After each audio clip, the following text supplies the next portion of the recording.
can mean only one thing. P-A-R-T-Y.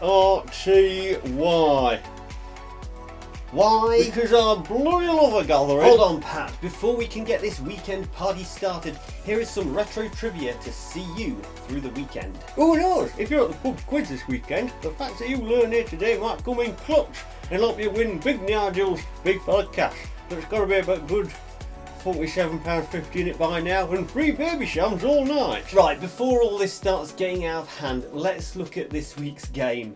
Star Wars Jedi Knight 2, a Jedi Outcast, that CEX wants £8 off of you for the Xbox version, but a mere £2 for the PC version.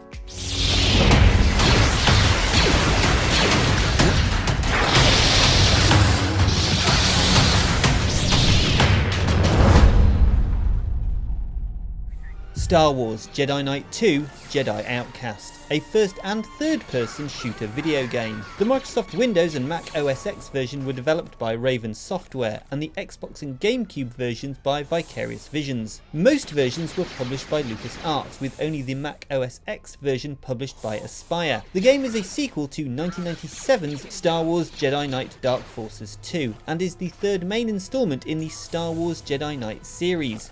The single-player campaign, set in the fictional Star Wars expanded universe 2 years after the Mysteries of the Sith expansion for Dark Forces 2, follows returning protagonist Kyle Katarn, a mercenary working for the New Republic and former Jedi who cut his connection to the Force. Katarn must return to his Jedi ways to stop a branch of the Imperial Remnant, led by Dark Jedi Desan, from empowering their army with the Force.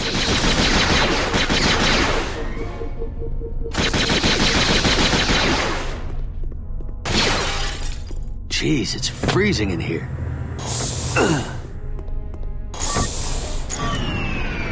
Star Wars Jedi Knight 2 Jedi Outcast appears in the book 1001 Video Games You Must Play Before You Die by Tony Mott.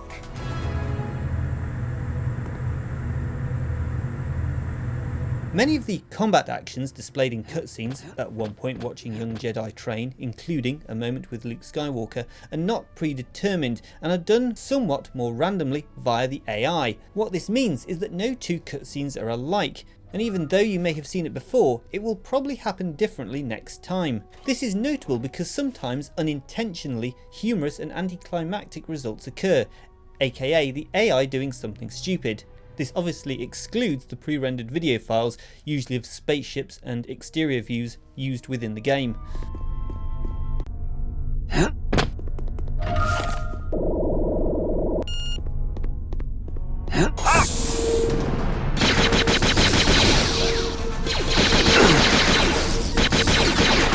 If you enter into the game's cheat code G_Saber Realistic Combat 5I _, upside down ? All enemies and characters will be dismembered more realistically by lightsabers. Whoa, now there's a blast from past.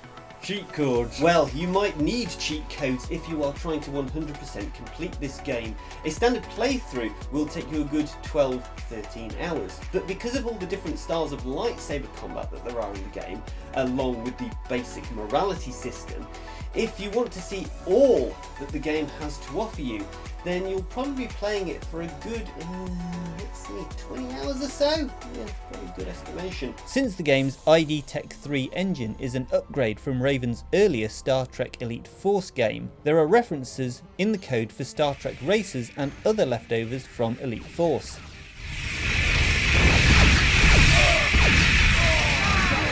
The 2019 HD version wasn't released on the Xbox One due to the original Xbox version already being playable on the same system.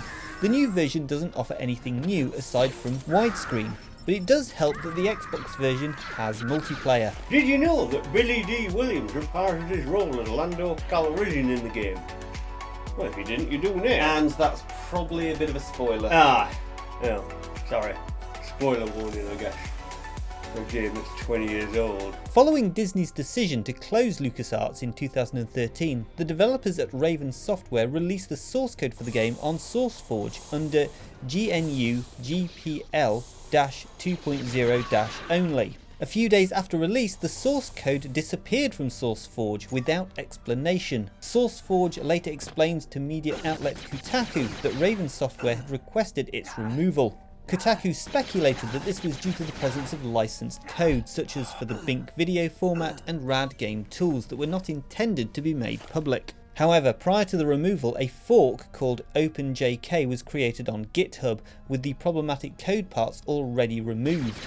The goal of the OpenJK community project is to maintain and improve Jedi Academy and Jedi Outcast. This includes the unification of the Jedi Outcast and Jedi Academy engines, maintaining the compatibility of previous versions, and providing source ports for Mac and Linux.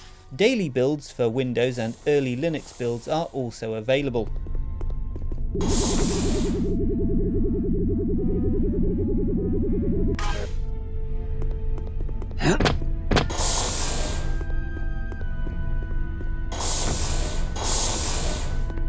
And that about wraps up this week's Friday 5-Minute Facts. Star Wars Jedi Knight 2 Jedi Outcast is a game that I spent a lot of time playing back in the day. It's a cracking game and well worth checking out if you get the chance. Move on, lad. This isn't retrospective reviews, you know. Stop padding for time. You're right, Pat. Cheerio. See you next week.